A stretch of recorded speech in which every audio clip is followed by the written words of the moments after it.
I peed in a cup on the way home today. And that's all I could think about. What the fuck, Katy? Why did you pee in a cup? Because I had to pee and there was no gas stations and, like, poor baby needed a diaper change, so I pulled over into this random church's parking lot. You peed in a church? Why'd you pee in a cup?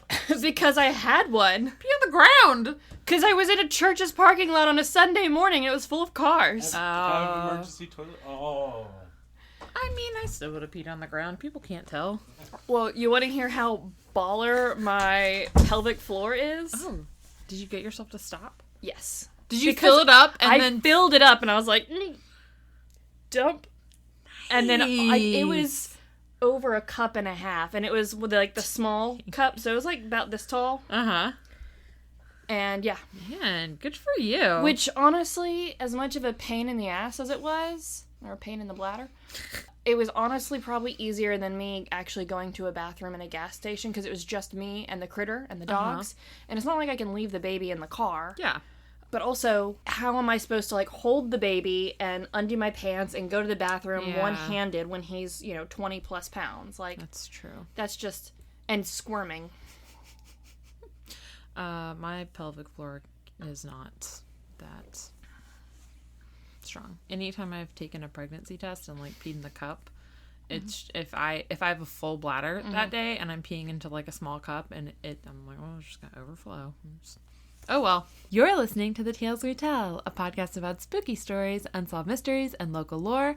I'm your host, Hannah Parch. And I'm Katy.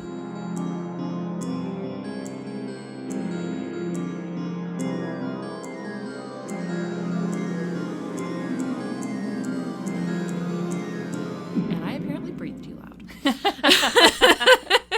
You just get really into it when I'm doing socials.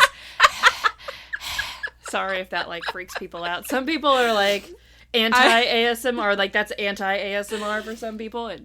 I did hear myself on, I think it was, like, the last TikTok I posted, which I don't post TikToks ever. But we posted one of Jarek and I, like, rolling dice to make a decision over something. Mm-hmm. And I was watching it back, and I was like, is that me breathing in the background? And it was just me breathing regularly. But it sounded so loud, and I was like, oh, gosh. Well, it's like the nugget video of Critter eating the nugget. Yeah. You can hear Olive or Jory or both in the back just panting like crazy. And I'm like, that's dogs. Not me. Yeah, but you don't know it's the dogs. You might think it's me. And then you do hear me crunching and chewing my own nugget. Oh, man. Well, anyways, welcome back to our lovely podcast. And sorry if we breathe too loud. But we got a bunch of announcements, so we're going to run through them really quick. And then I have such a fun story today. I'm really excited about it. And no one dies. That's awesome. Okay, I take that back. Well, no one dies in the main story. I have 2 supplemental things at the end just to, like, support the main theme. And All right. One person dies. But that's, they don't matter. Yeah. They're not important. She is very important. But I'm just ending on a sad note. Okay. First announcement is just a shout out to all of our listeners. Because we're all amazing and we love all of you. And so specifically, one of our listeners, Sarah, brought to our attention a medical condition that doesn't get a lot of attention, so I just wanted to give it a little shout out because we have a small platform and we get to do that. So it's POTS. Have you heard of POTS? Sounds vaguely familiar. Okay. So it stands for postural orthostatic tachycardia syndrome. Okay. And it's basically a blood circulation disorder that most commonly affects women between the ages of 15 and 50. Okay.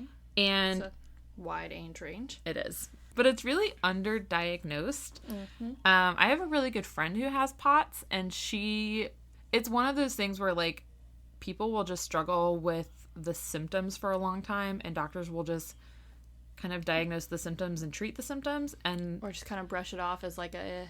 Yeah, and so a lot of times people don't get a diagnosis until they have suffered with the symptoms for a long time. That reminds me of my sister-in-law who has EDS, Ehlers-Danlos syndrome. Oh, I've never heard of that. Yeah, and their like symbol, and this very much POTS very much reminds me of EDS in that way that it's a syndrome, so it's actually like 13 different things, and they all range, and luckily hers is the one that mostly just impacts quality of life instead of like lifespan, right? Because some of them lifespan is like 40. Whereas hers is more, it's joint related. And okay. Anyway, but their like symbol is the zebra.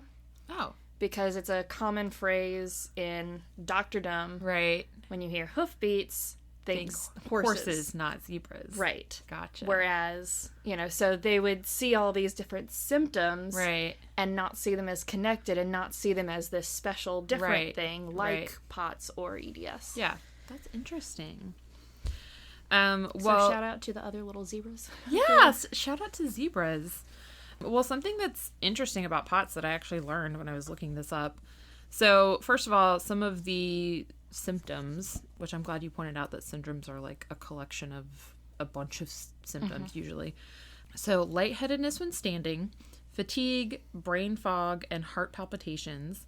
But then a lot of people also experience headaches, digestive problems, heat intolerance, and difficulty exercising.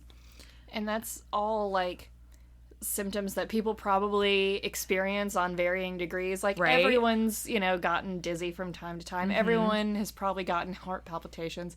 And I know everyone finds it difficult to exercise. Oh my gosh, I know, right? I went to the gym the other day and I spent 15 minutes in my car just sitting there convincing myself to go inside. It did eventually. Yeah. But they've recently found that it could be related to like long COVID.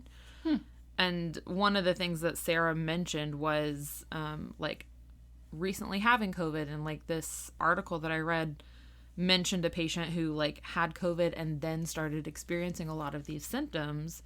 And so doctors are like, oh, well, it's COVID related. And and obviously it's too soon to like kind of know definitively. But anyways, so like I said, there's a correlation. Yes. Like I said, it's misdiagnosed. A lot of people go years without knowing what's causing their symptoms. And so this is just our friendly reminder that you know your body and that we will always encourage you to advocate for your body and to find a doctor that will listen to you. And also all of those symptoms, the other point that I was going to make before I got carried away on my original train of thought, was that they all seem very different and not related. Right. And so, you might be having a wide range of symptoms, and you might not think that they're related, but they could be. So mention everything. Yeah.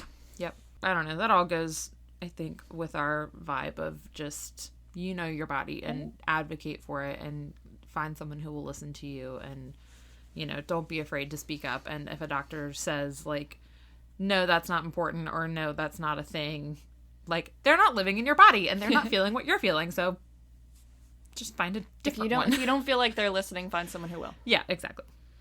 And thank you, Sarah, for bringing that up. My next announcement is our listener, Tim, gave, and this is also just me saying, if you're a listener or a patron and you send us a message and I don't write back, this is me writing back, because sometimes I forget to write back and I'm just like, I'm just going to say it on the podcast. So Tim gave us a really, really good suggestion for an episode topic, and I'm not going to spoil it. I know. But I'm absolutely going to do it. Okay. So coming soon, Tim's suggestion. I have already put a hold request on the book that he suggested, and it's also another like listener family connection. I know. I'm like, I love it. Really excited. My final announcement is the episode rating for this is G-rated. Okay. So welcome Dante, David, and Tiny Tim. So. All right. So I have a shout out for Yay! you / heartwarming story. Okay, I'm ready. Are you ready to cry? Because you might cry. Okay. I'm not wearing makeup, so. I almost cried, and that that says a lot because I'm dead inside. Katie told me I would cry, and I was like, I cry when we talk about your child, so it does not take a lot for me. So I was at my knitting club last week, and I made a friend. Hey, Maddie. And Hi, Maddie. we got to talking because I know she had this really baller lightsaber tattoo on her arm. So we got to talking about tattoos and kind of showing them off and stories, and, you know, also had an Insta bond over the fact that we both have ADHD. Because, like, she was rambling about something, and I was, of course, listening intently, and I was like, do you have ADHD?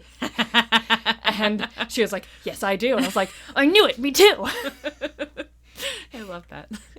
And she was like, actually, I have ADHD, because she had mentioned that she has autism and ADHD, and she said ADHD, and I was like, that is the cutest thing ever. I love that. I also love that you're in a knitting club. I love that for you.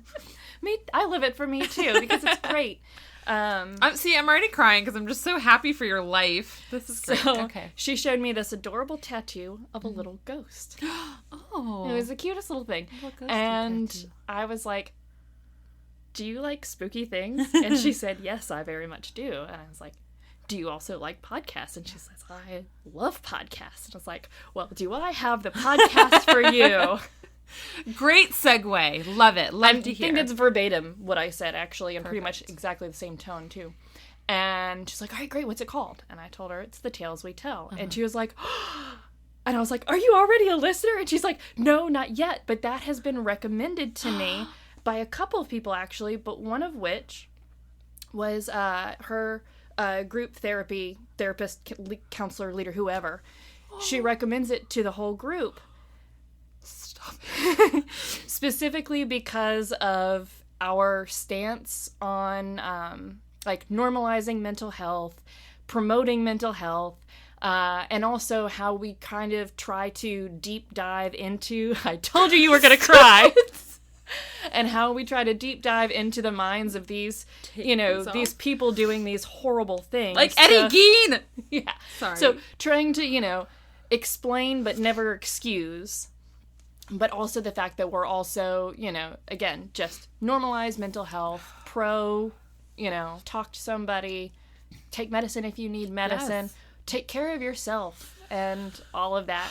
So, it's been recommended by Sheila. Hi, Sheila. Thanks so much. Sheila. That's what I named my car. Sheila. Oh my gosh. Thank you for recommending our podcast. And I told Maddie that I would get a whole bunch of cards and stickers so that she could bring to group next time. Oh my gosh. And hand out. But, she also apparently heard from some other people. At least one or two other people recommended that podcast to her. Or that podcast. Our podcast. This podcast. That podcast. I'm not used to talking about ours like this. I love that so much. Oh my gosh. I told you were going to cry. Jeez. I mean, I almost cried. Oh, man. Wow. Thanks, Sheila. And Maddie. Oh my gosh. Yeah, you guys can have all the stickers. I literally just ordered like 250 more, so you guys can have all of those. I'll just order more. It's fine. That's amazing. So, like a therapist recommend. Wow, that's. I'm gonna tell my therapist about that. That's man. Yep. Also, I think it's specifically because of. I mean, also we have great content. Oh yeah, the content. But yeah, I think just how we. Yeah. I think also like a big proponent of her recommending it is how we try and like delve into. Yeah. Like, yes, this person did horrible things. However, they also had a horrible upbringing. And, like, in their mind, in their world, to them, it's not wrong. Yeah. Or they don't see that what they're doing is wrong. Yeah. Sometimes. Some people know exactly what they're doing is wrong. Yeah. Some people do know what they're doing. But that also doesn't excuse their behavior. Yeah. That's also been a very interesting part of this like journey into learning about this stuff is like with the Sacramento or the Vampire of Sacramento, Robert Chase, the very awful story that I wish I could get out of my brain, because he was one that it was like the things he did was so horrific, but he was also so sick. Yes, no, he was one of those people that in his mind, what he was doing wasn't right. Like his worldview of right and wrong was so far skewed from the rest of the world. Yeah. And there, I think at least my own, like, experiences with mental health and, like, anxiety and depression, like, there's a big part of me that empathizes some with, not obviously with what they did, but with just, like, thinking, well, how scary must that be? If I know how scary it is for me when I'm in, like, a really bad mental health place, however short or short-lived that is, and I have really good resources. I have medication, I have a therapist, I have family and friends who support me. And there are people out there who unfortunately turn into criminals who don't have any of those things and who seem to, like, kind of live in those experiences. And I'm like, God, that must be just really awful to be living in the worst, like, headspace ever. I mean, anytime, I've been in, like, anxiety spirals, I'll just start envisioning all these horrible things and, like, people doing and saying things to me that I'm, later realize I'm like, that's not reality. No one would say or do something like that, and I would never say or do something like that's not the real world. But in my brain, in that downward spiral, those images, are there. Yeah. So, I don't know. Anyway, explain but don't excuse. Exactly. Also, I just switched to a different anxiety med. And this is a shout out to my primary care doctor because she's amazing. And this is just me shouting out healthcare professionals. There's an episode coming, we swear. I promise, and it's really good. You guys are going to love it. This is just me bragging that I found a really good one, and I encourage everyone to try and find one like this. I called her. I talked to her nurse. Her nurse is also amazing. I kind of want to be friends with her. And I, like, explained why I wanted to try this new one. And she was like, I'm going to talk to Cindy after we get out of clinic, and I'll call you back either tonight or tomorrow. She called me back. Cindy's like, she's fine with you trying that. What pharmacy do you want it sent to? I started trying it the next day. And I know if I have any side effects, like, I can call her right up and talk to her. Like, I just love this woman so much. Like, she listens to me. She's willing to try me on what I want to try. Ugh, okay, sorry. Story time. All right, I'm not going to tell you.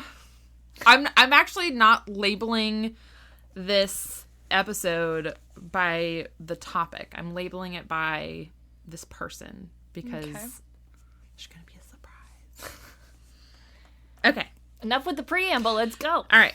Albert Ostman. All right. He was born in 1893, presumably somewhere in Canada. We don't know a lot about him. He was... Is that why this story's so delightful? Because it's about a Canadian and they're all delightful? Yeah, sure. He was a lumberjack and a prospector by trade. Prospecting comes up a bit in this, and I still don't really know what that means. I assume it just means looking for minerals, looking for gold. He talks a lot about, like, oh yeah, I did some prospecting that day, and I'm like, oh, you just walked around and, like, looked for stuff. I think that also includes the panning for gold. Yeah, I did some of that in my day. Homeschool days. Once, I think, on a field trip. In 1924, Albert, who is 31, had heard of some lost gold mines in British Columbia. And he was, like, in between jobs. And he's like, you know what? I think I want to go. I got time. Yeah, I got some time. I'm going to go look for these. And also, I'm going to make a little vacation out of this. Because he was one of those people like you that's like, camping is a vacation for me. I don't relate to those people. So he's like, I'm going to go camping in the wilderness of British Columbia, specifically in the Toba Inlet, for about 3 weeks. And, like, okay, cool, go off. So this is what he packed in terms of food. Again, I don't camp, so Katie, you tell me if this is regular camp food. All right, I'll try. All right. This is also the 1800s, so 1924. I thought you said 18. He was born in 1893. Oh, okay. It's 1924. So I was not paying very close Obviously, attention. you're not paying attention. Nope.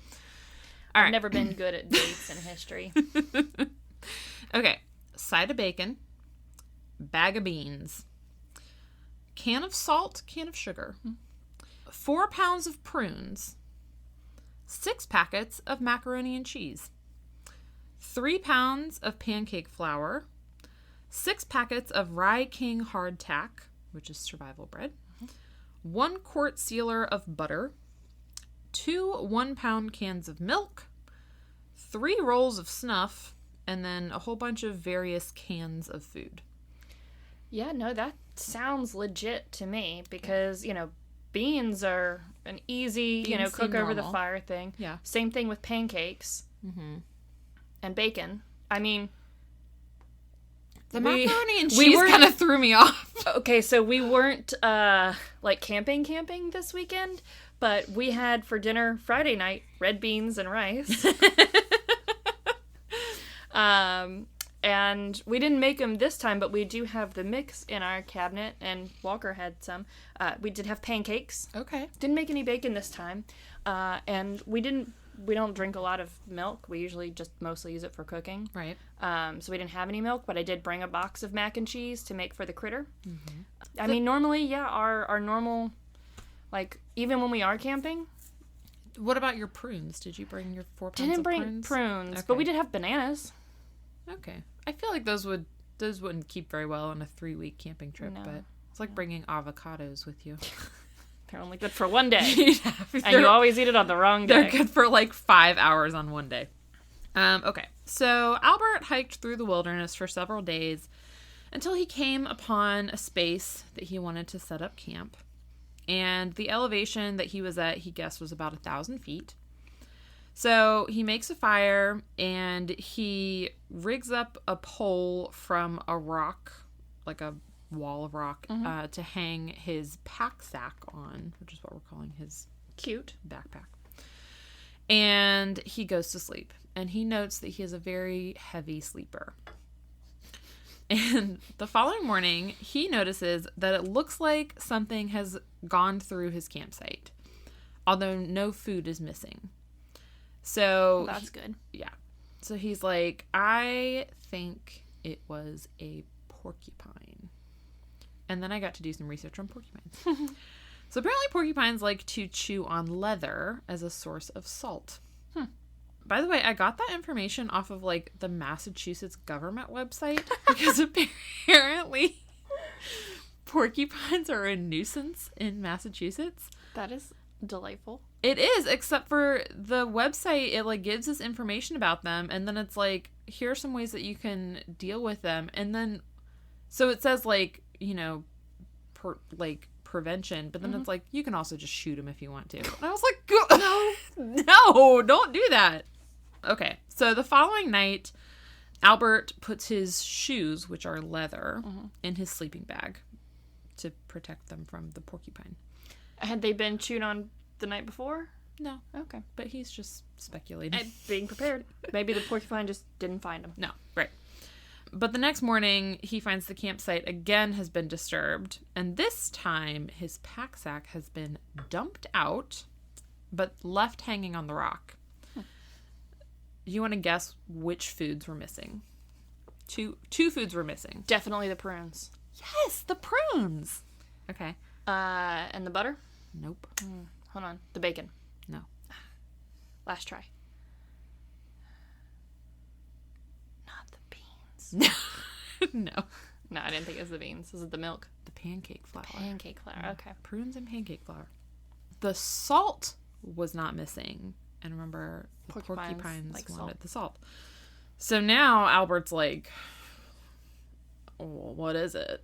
The porcupine's either really weird. Also, how high off the ground is that sack hanging? Right? It's like a... Okay. Because porcupines don't get that big. They don't. And they can't you know climb. What? I have a porcupine quill, and I meant to bring it in here as our little... A show and tell. A show and tell. Oh, well. Oh, well. He doesn't find any tracks at the campsite, and he doesn't find any evidence of a bear. So he's like, well, maybe it's still a porcupine. feel like the bear would have taken more than just pancake flour and prunes. Yeah, it's kind of weird. So this happens again on the third night, although Albert doesn't specify if anything was taken.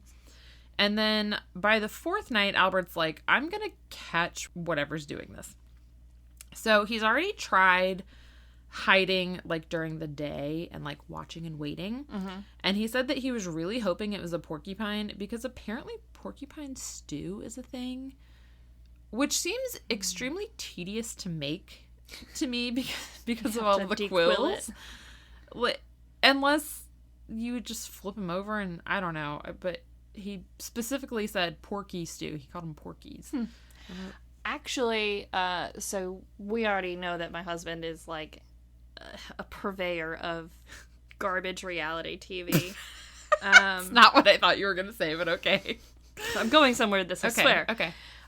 He got really into Naked and Afraid for a while. Like, it was on every night in our house. My parents used for to a couple really of months. like that show. And there was one, it was Naked and Afraid XL Frozen. XL? Oh yeah, no, it's not just Naked and Afraid anymore. They've got Naked and Afraid XL, and there was one that they did it for like 3 months, because normally it's just like 2 weeks or so. But this was like 3 months in the Amazon. Oh, okay. So that sounds awful. Yeah. So I got sucked into that one too. Okay.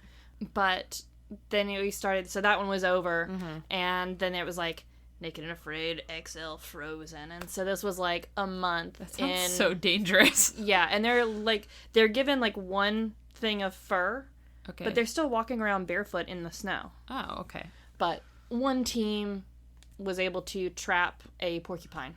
Oh, so did they eat it? Yes, they did. Oh, okay. I don't remember if they made it into a stew or what, but they caught a porcupine, and it was a big deal. Okay. Well, they're big. And it was in Canada, so. There we go. See? Porcupines live in Canada. There's a reason for my long, drawn-out story. And also Massachusetts. So, north. Sure. Okay. So, Albert's planning on catching it. Making porky stew. But he's going to do it at night now because he couldn't do it in the day. So, his plan is he's going to stay up all night and just wait for this thing to come, but he's gonna pretend to be asleep. That sounds like a recipe for disaster, doesn't it? Okay. So me personally pretending to be asleep only lasts for about as long as it takes for me to fall asleep. Okay, great. Well, for me to start smiling because I'm pretending to be asleep and So he keeps all of his clothes on. He keeps his knife on him. He puts his rifle in his sleeping bag with him. Also, recipe for disaster. Yeah, it doesn't sound very safe. Kids, that's gun safety 101. Yeah. Don't sleep with a rifle. Don't do that. Or pretend to sleep with a rifle. And then he lays down. And I don't know why he couldn't just lay down and like keep his eyes open, but I guess he laid down and really pretended to be asleep, and then he actually fell asleep. So he falls asleep, and when he woke up to the sensation of being carried. So at first... Creepy. I know. So at first, when he realized, like... Because he was kind of disoriented, obviously. He realized, like, he remembered that he was camping. First, he thought that it was a snow slide. Because he was like, I'm moving. Yeah. And then he remembered, wait, it wasn't snowing. He was completely inside his sleeping bag. So he couldn't see anything, but he felt like he had been put over a horse's back. Although, as they began to travel, he said it felt like whatever was carrying him was also walking upright. He couldn't get to his knife because of the way that he was positioned, so he couldn't, like, cut his way out of the sleeping bag. Are you about to tell me that this guy got kidnapped by Bigfoot? I don't know, Katie. Just listen to the story. We're all thinking it. Just listen to the story. Back me up, listeners. We're all thinking it. Listen to the story.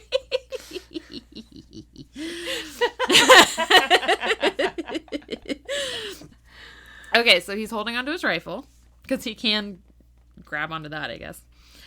He could hear whatever is carrying him breathing heavily, like apparently I do, when I'm listening to Katy excitedly read our socials. And occasionally his kidnapper is also coughing. And he could tell from the movement that they were going uphill for a little bit, and then downhill, and then uphill. And then at one point, I think he was being dragged along the ground. I don't know. But he estimated that the entire journey lasted about 3 hours. And when he was finally set down, Albert initially couldn't free himself because his legs had fallen asleep. He heard, quote, chatter, some kind of talking I did not understand. Then he was finally, so he's like massaging his legs, trying to like, you know, slap his legs awake. Wake up. We gotta be ready to run. So he's finally able, he like gets his boots on because his boots were still in his sleeping bag. And he's able to get out of his sleeping bag. And he finds himself in the presence of a family of Sasquatch. Yay.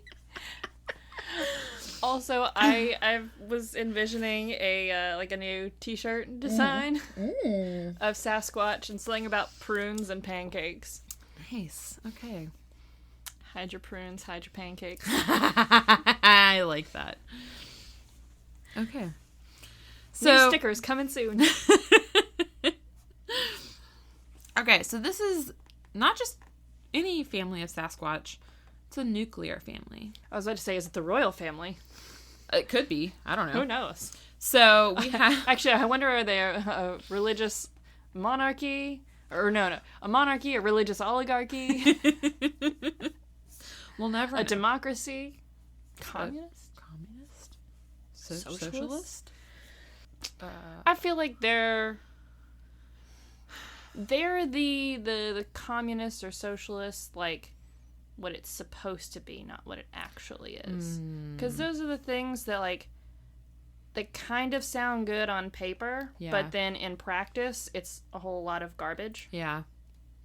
But I feel like they would be able to actually get it, execute it in a way that actually benefits all of their society. Probably right. The Sasquatch probably have government figured out. Mm-hmm.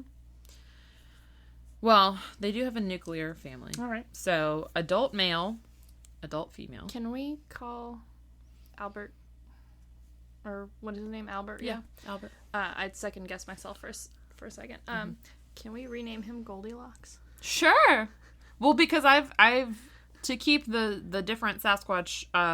Mama Squatch, Daddy Squatch, and Baby Squatch. Well, Daddy Squatch felt weird, so I can see why. Well, so there's 2 kids. So there's a boy and a girl. So it's, the 2.5 white picket fence. Yeah, mom could have been pregnant. Who knows? So I'm calling them Papa Sasquatch, Mama Sasquatch, Brother Sasquatch, and Sister Sasquatch. I kind of went with the Bernstein Bears theme. I'm liking it. Okay. I'm here for it. So Goldilocks, Goldie Squatch. I don't know what we're calling him. Okay, so what I didn't tell you is that when Albert had first been making his way to the inlet for his camping trip, he had hired a Native American to take him from Lund, British Columbia, the rest of the way. And during their journey, the Native American had told him about the Sasquatch, because Albert had never heard of such a thing before. And according to this Native American, quote, "They have hair all over their bodies, but they are not animals. They are people. Big people living in the mountains." He also described them allegedly having tracks that are 2 feet long, although it was unclear if he meant the tracks themselves were 2 feet long or if the stride was 2 feet long. But that's a very short stride. Yeah, so I don't know. And he also described some of them as being over 8 feet tall. But he definitely described them as not animals, but very hairy people. Mm-hmm. So... kind of like some of our ancestors. Yes. Only our ancestors were shorter. Yes. So Albert describes this family that he sees as being, quote, covered with hair and no clothes at all. And then he refers to them as, quote, old man, old lady, and 2 young ones, a boy and a girl. And I don't know if this is because the Native American had told him that they were people, or if it was because they looked more people-ish, more humanoid. Or maybe there was a little something extra in that snuff that he packed, and he was the one going rifling through his packs at night. Oh my gosh, I love that explanation. And then he had his own little, he overdid it on his snuff one night and had this nice little trip. Oh my gosh. Okay, so I'm going to give you the physical descriptions here. Okay, I'll go ahead and tell you this because it's a weird thing that I thought we were going to have to get into. The first account I read of this said that when he saw them, it was like one was obviously male and one was obviously female. And I was like, oh my God, what does that mean? Which I know what it means. And so then I was like reading some other like Sasquatch research. Mm-hmm. And apparently like female Sasquatch have like some pretty big titties that are just out there. For example, did you know the most famous Bigfoot film, the Patterson film, like the infamous like figure walking and then like looking behind him, that's a female Sasquatch and she has boobies. And I had to like go back and look. I was like, no, she don't. No, she do. I had to go back and look, and I was like, oh, she do. Never at all thought that. But apparently, you can easily tell the difference between a male Sasquatch and a female Sasquatch. All right. So, anyways, on to other descriptions of them. Okay, so makes me wonder about the mid Sasquatch. I know he doesn't bring that up. But he does say... he was probably feeling a little, what's the word, inadequate? I hope he was. Because he does say some questionable things about Mama and Sister Sasquatch. We'll get to it. Lord. All right, so they are all between 7 and 8 feet tall. The hair on their heads was longer than the hair on the rest of their bodies, I found interesting. They had narrow foreheads that slanted upward, no hair on their palms, so the palms of their hands and feet, or the upper part of their nose or their eyelids, but everywhere else they had hair. They had thick soles on their feet like the pads on a dog's foot. And all of this makes sense so far. Yeah. And he noted that the big toe was like large and long, and that he noticed that it was like really good for climbing, and it helped them like climb rocks and stuff. Again, it totally tracks with, our ancestors and different evolutionary avenues. Right. Okay. So now I'm just going to read you some quotes from old Albert. Bring it on, Goldilocks. All right. So this is concerning Papa Squatch. Okay. The man's eye teeth were longer than the rest of the teeth, but not long enough to be called tusks. The old man must have been near 8 feet tall, big barreled chest, and big hump on his back. Powerful shoulders. His biceps on upper arm were enormous and tapered down to his elbows. His forearms were longer than common people have, but well proportioned. His hands were wide, the palm was long and broad, and hollowed like a scoop. His fingers were short in proportion to the rest of his hand. His fingernails were like chisels. So, I don't know. I'm also envisioning, when I think of a Sasquatch, I think of a more ape-like creature. And so I'm reading that and I'm thinking, yeah, that sounds... yeah, that tracks. More ape-like than human-like to me, but I don't know. Okay. I mean, it sounds like I said, that humans took one evolutionary path, and Sasquatch took another. Yeah. We're just weird cousins. I want to know why they got so tall. I don't know. It's just evolutionarily beneficial for the tallest to reproduce. Are you ready to hear what he has to say about Mama Squatch? Sasquatches might not be animals, but human males clearly are. And I haven't even heard anything. That's going to go on the back of the shirt. Sounds good. Okay. Or the pocket. Yeah, pocket sounds good. Okay. Okay. The woman's hair on the forehead had an upward turn like some women have. They call it bangs among women's hairdos. So that's the first thing. She has bangs. I wonder who the stylist is. I don't know. Probably a wood nymph. I also can't figure out what style he's talking about. An upward turn? I mean, it's too early for the Farrah. But that's what I'm picturing. She's just got some Farrah bangs. Okay. I can totally rock the Farrah. I believe it. Now, especially got those layers. That's what I was thinking when I did the butterfly cut.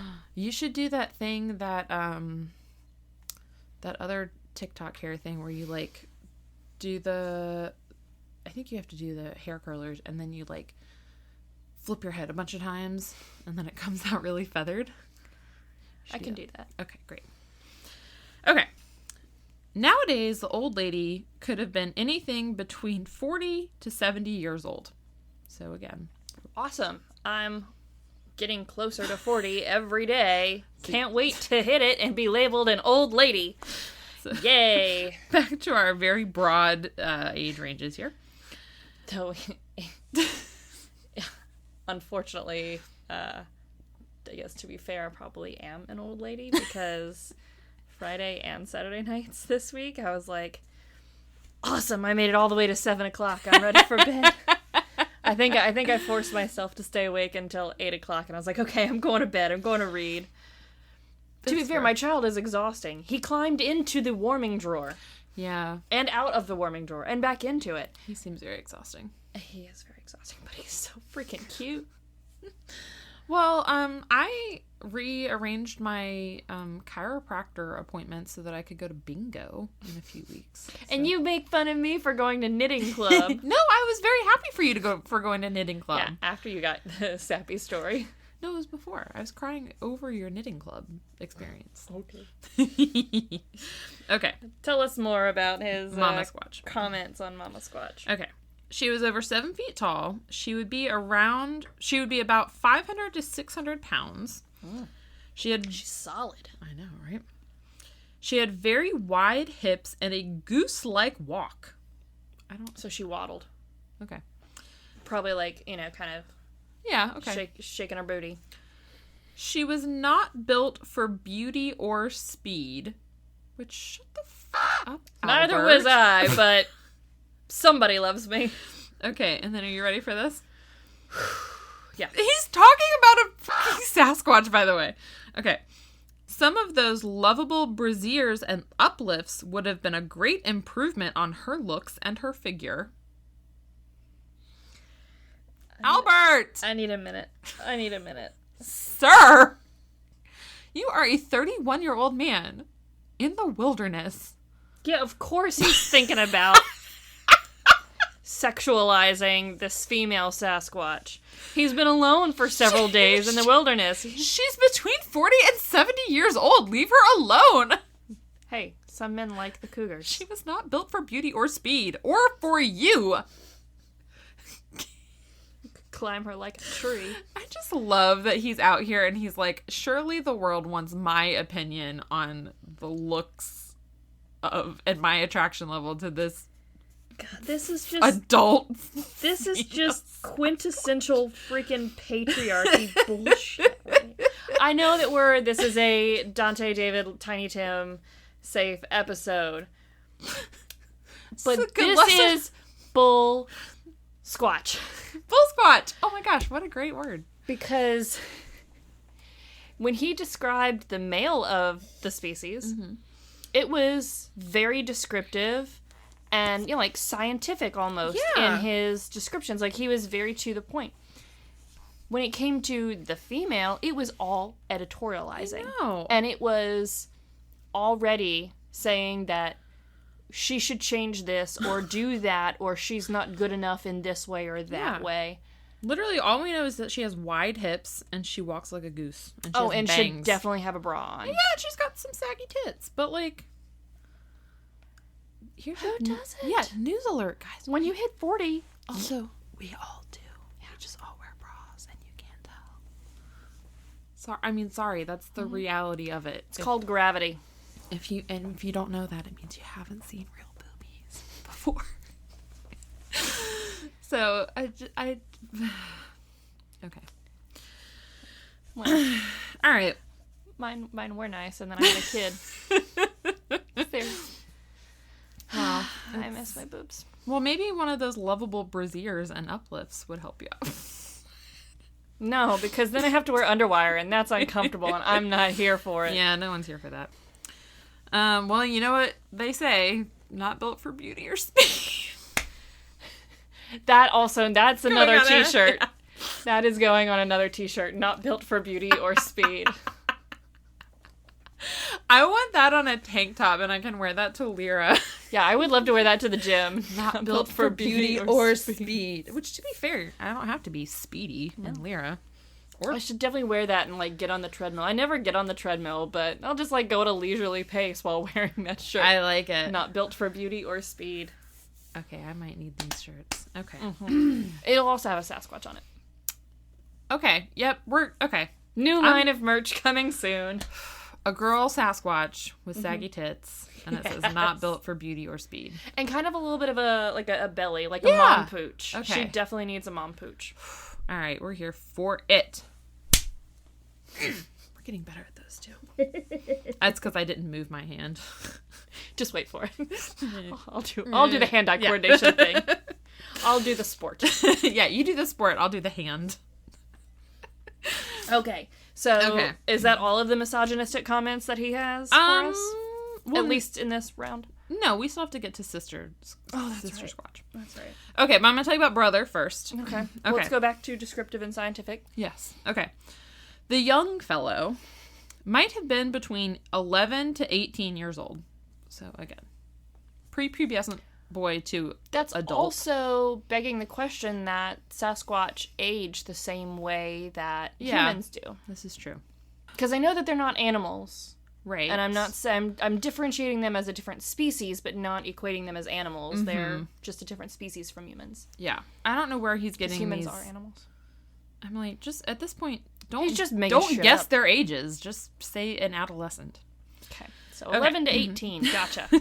I mean, I guess it is hard to tell when he's essentially got a full beard. No. About 7 feet tall and might weigh about 300 pounds. His chest would be 50 to 55 inches, and his waist about 36 to 38 inches. What, is he going to make him a suit? I know. That's a tiny waist, I think. What was it? 36 to 38 inches? 36 is pretty... Where's my play measuring tape that I haven't had in forever? Pause, Jarek. Alright, so cutting back in now. So yeah, we definitely just measured, and those proportions are a mix of me and Hannah. Yep, he's a voluptuous young man. I think he's more Dorito-shaped. Yeah. Kind of like how Chris Evans is. Because he's got the narrow waist that tapers up to the wide shoulders. Chris Evans. Even covered in hair. I mean, I could get behind Chris Evans. That might be an improvement on Chris Evans, covered in hair. I don't. Okay. Anyhow. Anyway, all right, back to these measurements. Okay, he had wide jaws, narrow forehead that slanted upward and round at the back, about 4 or 5 inches higher than the forehead. I don't know what that means. I don't know. He sounds pretty handsome to me. Again, very... A little young for you. Well, he could be 18. Who knows? Legal. All right. Sister Squatch. You ready? I'm gonna need more wine for this. This is all he says about her. The girl would not hurt anybody. Her chest was flat like a boy's. No development like young ladies. I'm sure if I could get the old man out of the way, I could easily have brought this girl out with me to civilization. But what good would that have been? I would have had to keep her in a cage for public display. Albert. Yeah, well, that was a roller coaster of wrong.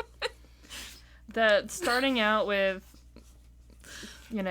talking about her lack of chest, And then years ago, I can't remember if this was, I think this was on Facebook, like when it first came out, and like you could have different like apps on your Facebook, like on your homepage. And one of them was like an anonymous thing, like people could either post, like send you messages or make comments or ask questions or whatever anonymously. And I got one that said Carpenter's Dream. And I didn't know what that meant, so I responded. I said, what is that? And they said, flat as a board and never been screwed. But, I'm sorry, when Facebook first came out, we were, like... In high school. In high school. So, like, what... Mm-hmm. God, teenagers are so mean! I mostly laughed it off. Because, I mean, what else they weren't wrong. Yeah. And also, I didn't know who they were. I was just more taken aback because this was obviously somebody who, you know, knew me enough. Like, I didn't friend strangers. Like, if I was your friend on Facebook, you and I had met in person. Yeah. Usually at least a couple of times. So this is someone that I, you know, kind of knew, anonymously insulting me out of nowhere for no reason. Like, it was completely unsolicited. Yeah. Like, I never posted like a tell me what you really think of me or anything. This was just someone you thought was a friend just being mean. Yeah, and I was like, oh, okay. And I have my theories on who it was, but I didn't put much time in being, you know, hurt by it. Yeah. And I was like, oh, that's actually really mean. Jeez. I did get a couple of other a couple of ones that actually like really hit the nail on the insecurity head with really cute but nose is too big. Oh! Or something like that, or basically like you'd be really cute if it weren't for the nose. And that was always my biggest insecurity. I used to say that as soon as I was old enough and could afford it, I was getting a nose job. Oh, I hate that. And I don't feel that way anymore. Yeah. But still remember how I felt, and that was a lot. So I'm sorry. Screw all the Alberts of the world. I know. Man. And that's how... I was going to say generational trauma happens, but that's not the word. That's how... No. That's how... Nope. I don't know. Childhood trauma? I don't know. That's how trauma happens. It's one of those things. It was, you know, luckily I was old enough to, you know, mostly let it... And, like, also mentally strong enough. Yeah. To mostly let it roll off my shoulders. Yeah. Without, you know, really deep spiraling. Because, you know, it definitely was a sore spot. Like, this was when I was in high school and I had... this was after Katrina kicked me out of New Orleans. And I started at the public school in Tennessee. And it was co-ed, so I was finally able to, like, really be around boys. Yeah. For the first time ever. Yeah. So I don't know, I got lucky. I had great family, great friends, and yeah, it's just, even though I was not eye candy, yeah, I was okay with it. Oh, I'm sorry. I got a great husband now, so that's all that matters. A great husband, and hey, you're half the proportions of an adolescent Sasquatch boy. Male Sasquatch. Yeah. And I am the other half of those. Yes, I have the waistline of a male adolescent Sasquatch. Forget that mom pooch. Something to brag about. That's a squatch waist. I'm literally, after we're done with this, gonna start working on those tank tops for us. Yep. Send me the mock-ups of designs, and I can work up some screen printing. Okay. Oh man, I really want the pancakes and prunes though. Pancakes and prunes. Pancakes, side prunes. Ooh, we should make it like the Sasquatch breakfast bar. Pancakes and prunes. Pancakes and prunes. Yeah, we'll make it one of those. You know, remember also in like middle school with like American Eagle or Abercrombie and Hollister, all those stores that were super popular. Like, the style was the t-shirts that advertised, like, the fake businesses or the fake products. Yeah. We'll make it like that. We'll make it like a fake restaurant. Nice. Yes. I like that. For Sasquatch pancakes and prunes. I had a lot of those shirts, but they were Christian themed. I had a handful of those as well. I had a Mary is my homegirl shirt. Ooh. That got signed by a Christian rock band that I can't remember the name of right now. It was a really popular one. Started with an S, I think. Can't think of any names. Okay, so moving on from descriptions. So, Albert is standing in the presence of this little nuclear family and publicly, or mentally making these Observations. weird observations. We'll call them that. And he's like, what do you want with me? And it's like, Albert, they're Sasquatch. They can't communicate with you, man. They want more prunes. And they're out of pancake flour. And they obviously don't answer him because they don't understand him. And they're just talking amongst themselves. And why did you bring this thing home? I don't know. I was just out. He had good prunes. Literally, Mama Sasquatch seems annoyed that Papa Squatch has, like, brought back this hairless This thing. pet. Yeah. And the children seem, like, kind of scared of him. So he's looking around. He realizes that he is in a small valley that's about 8 to 10 acres. And it's surrounded by mountains.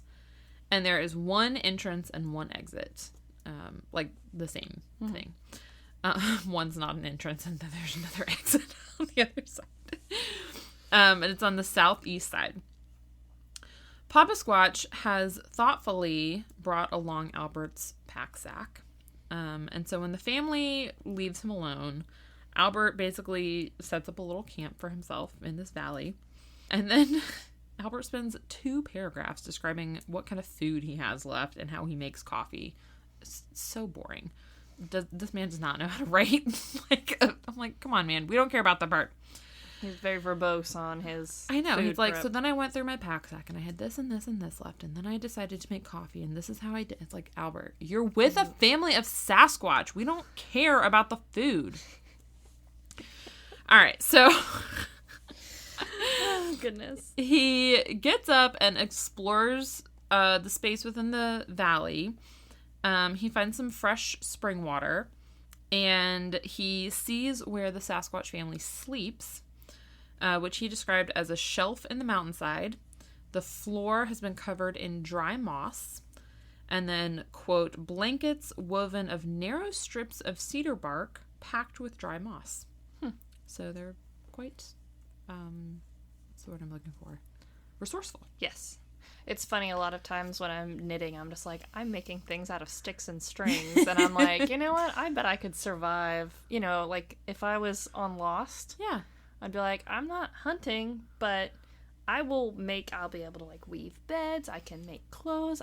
I'll make things. You guys bring me food, and I'll just make stuff for you all day. There you go. Like, I could survive in the wilderness, probably, as long as somebody's providing food for me.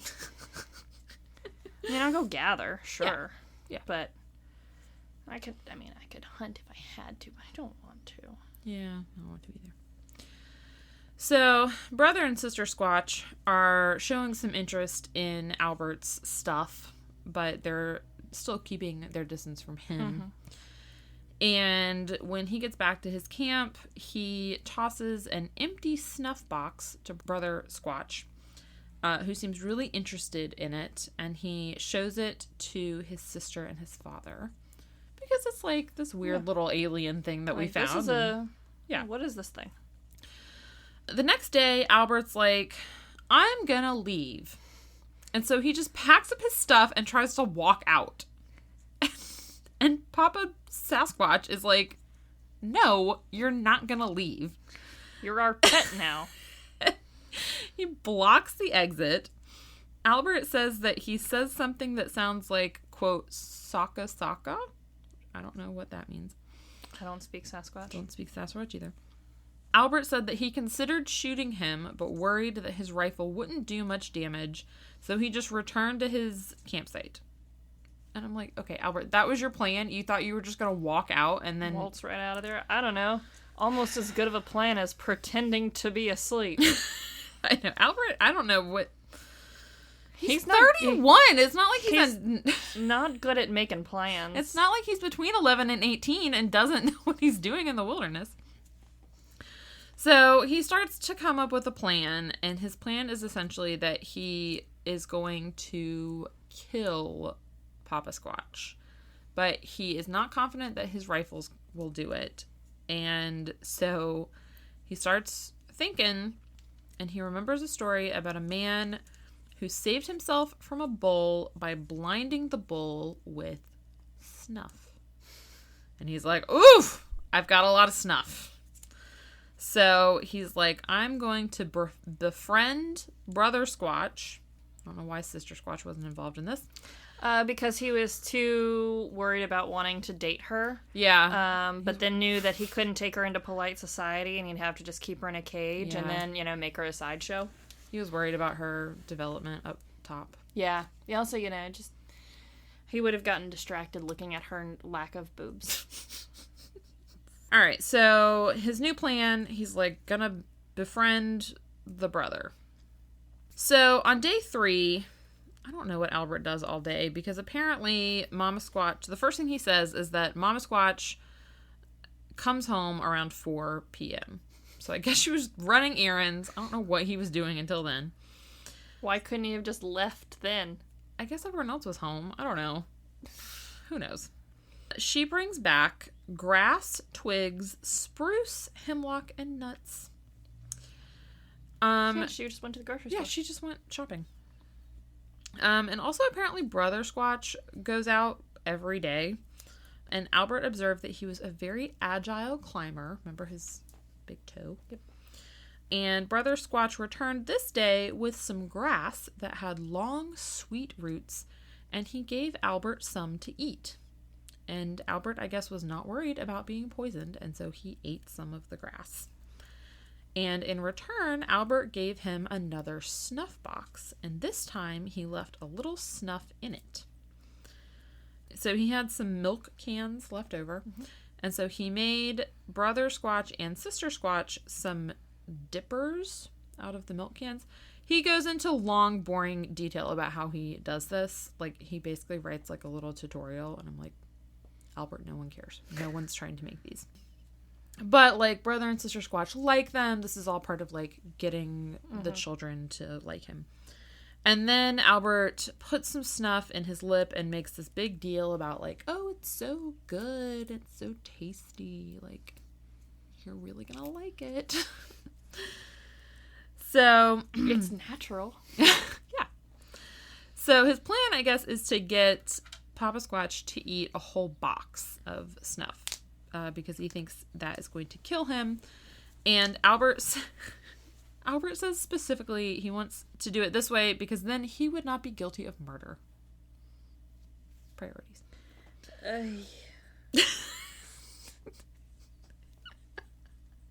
Which I thought it was because you didn't think your rifle would work, but go on about how you're concerned about being charged with manslaughter or whatever.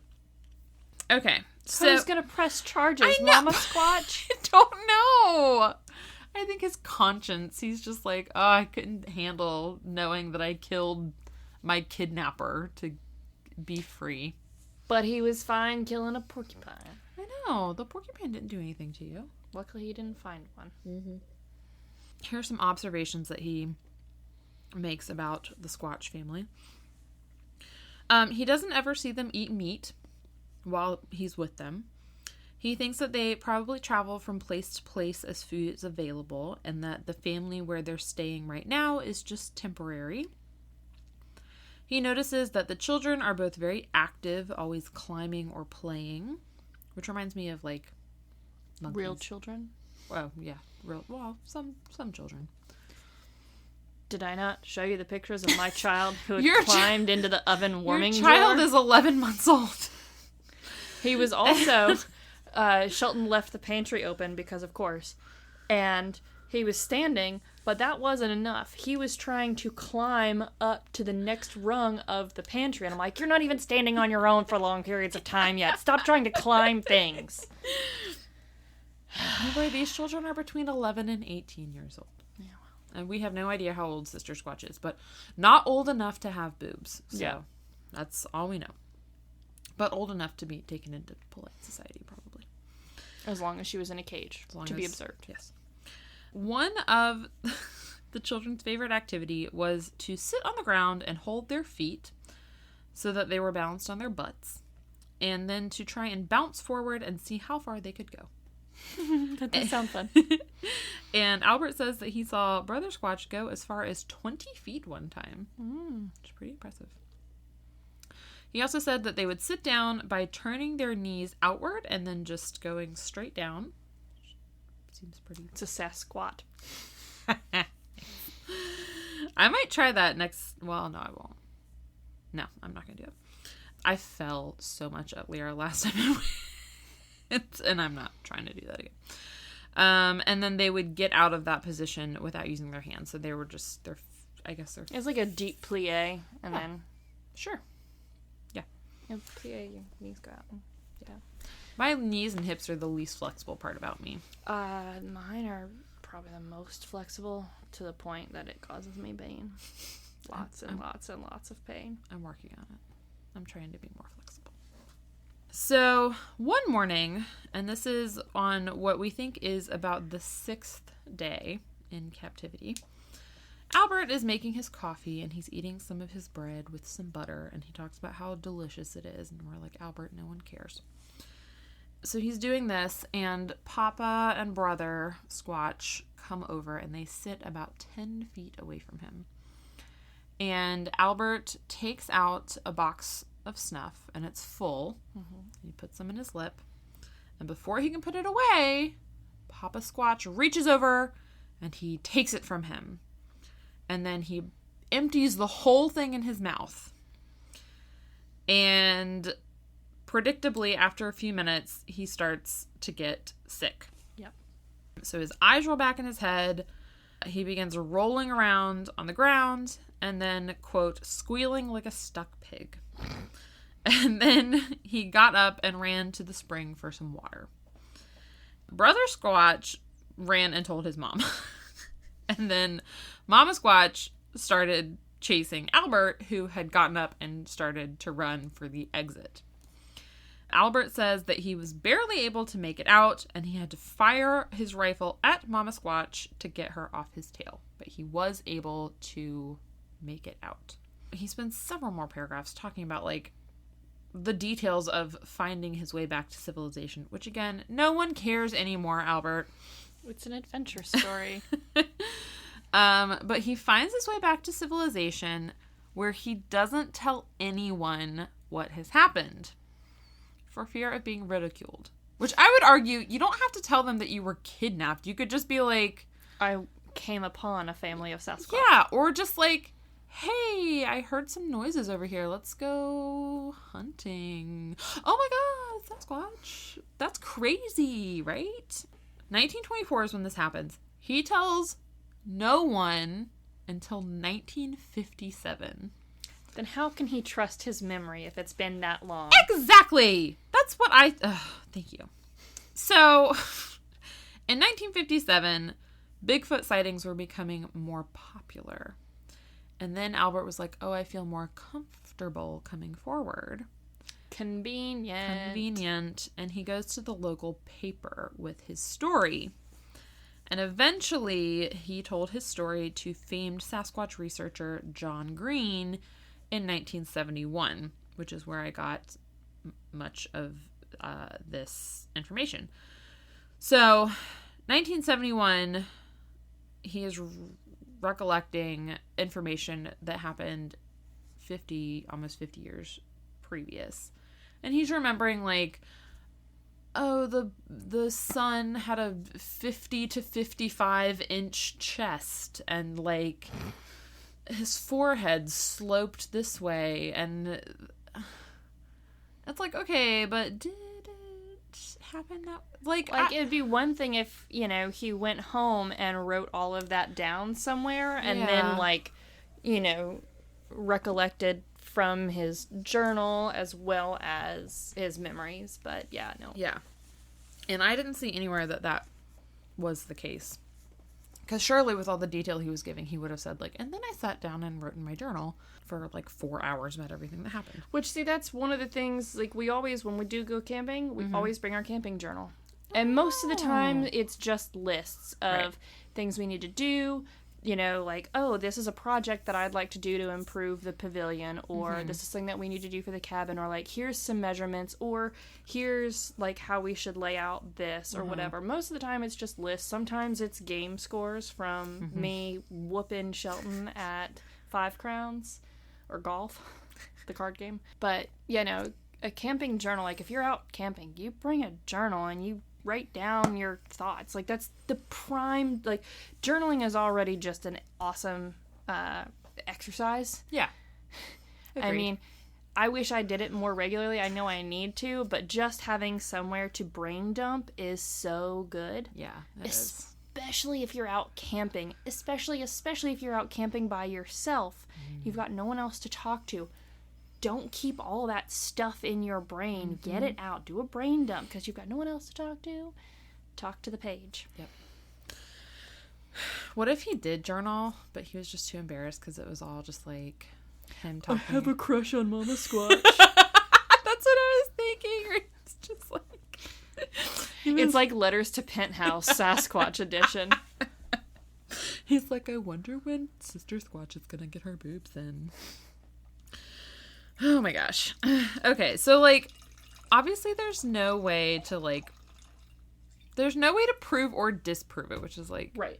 annoying. I mean, even if he had left the wilderness and gone straight away to tell somebody, there's still no way to prove it. Yeah.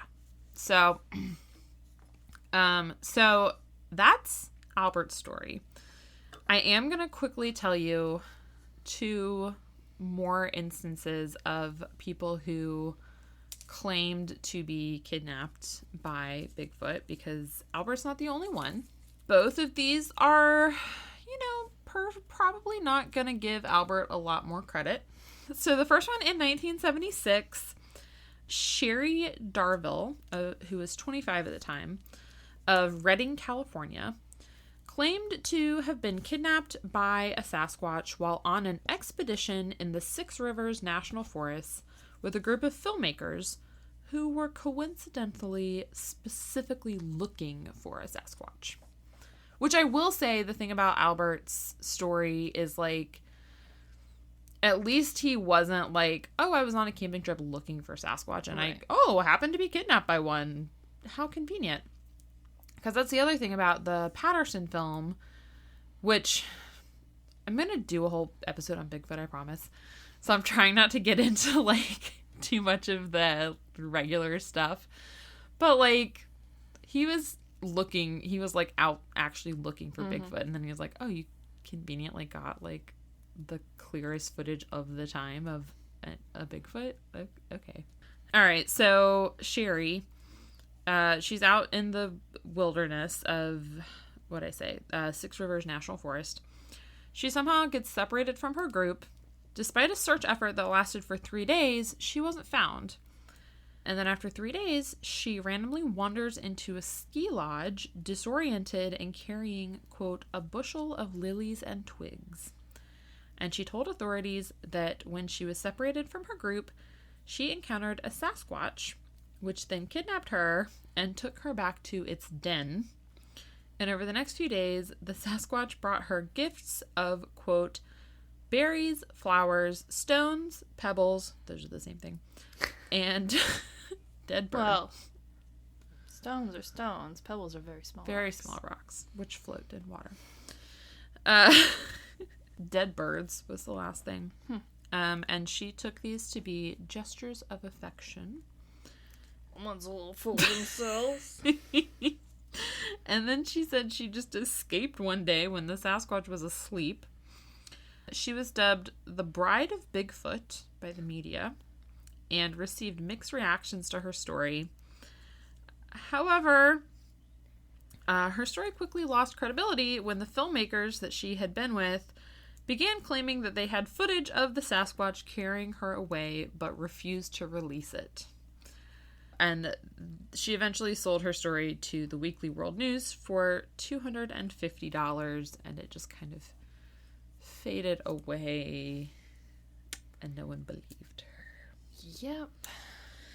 In 1987, and I am so sorry to be ending on this note, but it was chronologically the latest one.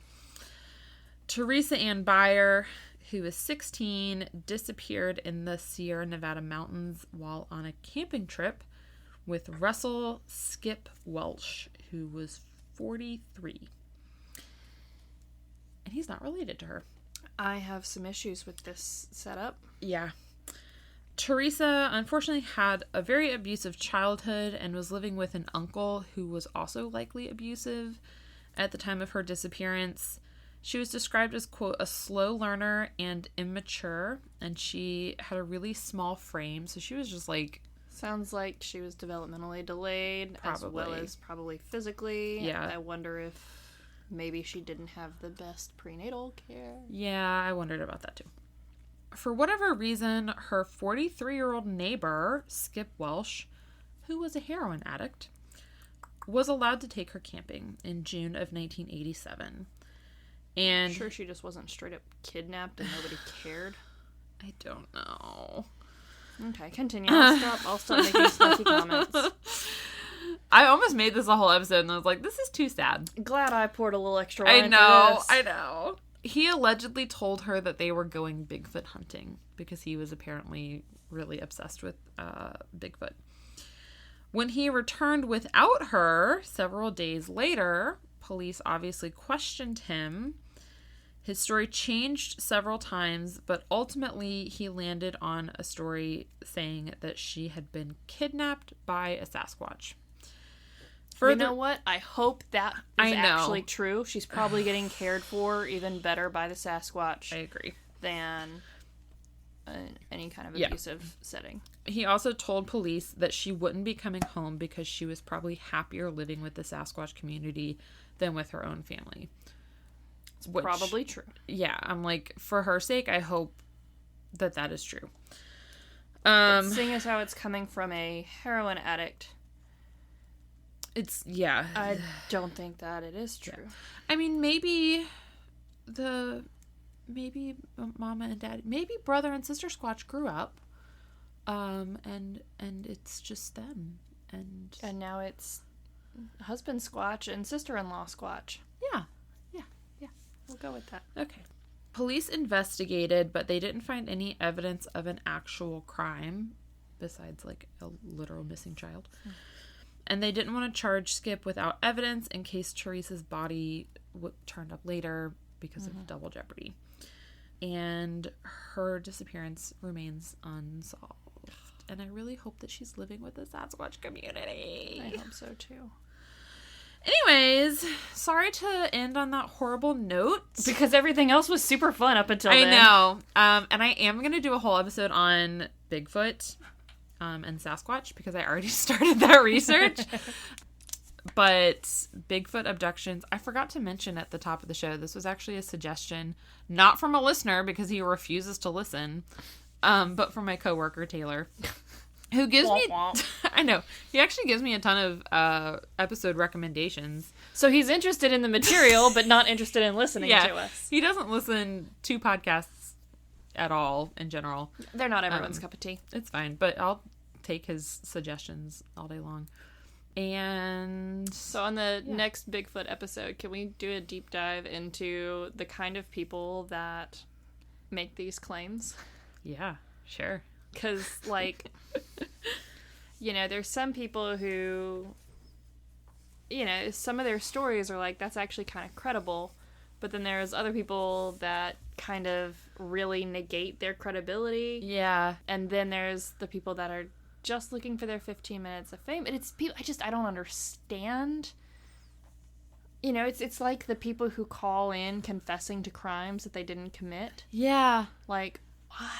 Yeah. Well, and is it about the attention that they get? Yeah. Is there a rush of, I don't know. Well, because one of the things was, like, with Albert, it was like, I don't think he got any, like, money or anything for his story. Like, and so, I'm like, I don't know why he would just come forward with that story, and unless he just wanted some attention. But because I mean, he was what, 80, almost 90? Yeah, he was in his like 70s or 80s when he like told John Green the story. But I'm like, I don't know.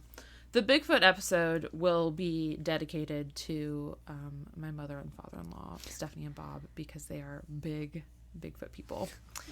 And if we make those shirts, I am going to see if Stephanie wants one, because I feel like she would really rock definitely that. make Stephanie some Sasquatch shirts. She's coming. I think she might be coming down for Tali's birthday. Of course. In April. But I just found out she's definitely coming down in July. She's not coming in March because... Oh, wait, no. Yeah, because she's not coming for Walker's birthday. Stephanie, you're more than welcome to come, even though your brother and short sister-in-law notice won't be here. What? Yeah, they're going out of town with Bianca's family. Oh, I didn't know that. Yep. Oh, well, more Walker time for me. Yep. Ha.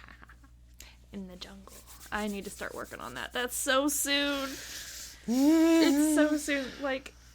I was gonna say it's like 11 days. I was gonna say it's in less than 2 weeks. Yeah, I'm actually very proud. His actual birthday is in like 11 days, and his party is in 2 days after that. 13 days. So I'm not ready. Well, if you need help, let me know. I might. Honestly, well, I'm here to help. It's just a kids party, but really, I want to do the kids party and then be like, okay, everyone downtown. And my kid stays home with his grandparents. Oh, good idea. Because the after party is, though, we survived a whole year of parenting. Yeah. So, I'm assuming you'll find some Bigfoot, Sasquatch pictures to share on our Instagram. Surely there's some good Sasquatch memes out there. Yeah, and I'm going to point out the Sasquatch titties to everyone. For sure. I'm going to find a picture right now and show you after Awesome. we are done, So, you can go see these pictures and more on our Instagram and Facebook at The Tales We Tell Podcast if you want to see things but don't do the social media. Sorry, I'm trying not to breathe.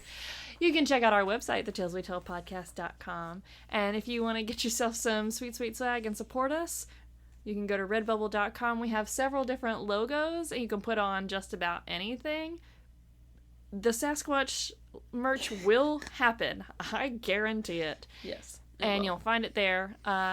If you want to support us but don't need the stuff, you can become patrons at patreon.com. Search The Tales We Tell. You get early access to episodes, commercial-free listening, stickers and love notes, and extra special bonus content galore. Okay, it's not quite galore, but it's there. Yes. And as always, thanks for listening. Yep. We'll see you guys next week. Bye. So, speaking of Sasquatch titties...